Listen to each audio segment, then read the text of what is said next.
ವಿಶ್ವವಿದ್ಯಾಲಯದ ವಿದ್ಯಾರ್ಥಿಗಳು ಮತ್ತು ಕಾಂಗ್ರೆಸ್ ಸರ್ಕಾರದ ನಡುವೆ ಹಲವು ದಿನಗಳಿಂದ ವಿವಾದ ನಡೆಯುತ್ತಿದೆ. ವಿದ್ಯಾರ್ಥಿಗಳು ನಿರಂತರವಾಗಿ ಪ್ರತಿಭಟನೆ ನಡೆಸುತ್ತಿದ್ದಾರೆ.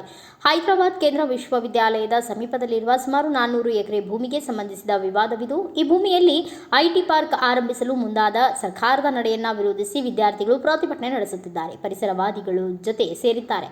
ಸದ್ಯ ಈ ಪ್ರಕರಣ ಹೈಕೋರ್ಟ್ ಮೆಟ್ಟಿಲೇರಿದೆ. ಯಾವುದೇ ವಿಚಾರವಿದ್ದರೂ ಅಲ್ಲಿ ರಾಜಕೀಯ ಪ್ರವೇಶ ಸಾಮಾನ್ಯ. ಯುವಕರು, ವಿದ್ಯಾರ್ಥಿಗಳು, ಕಾರ್ಮಿಕರಿಗೆ ಅನ್ಯಾಯವಾಗುವ ಯಾವುದೇ ನಿರ್ಧಾರವನ್ನ ಕೈಗೊಂಡರೂ ಆಯಾ ಸಂಘಟನೆಗಳು ಮಧ್ಯ ಪ್ರವೇಶಿಸುತ್ತಿವೆ.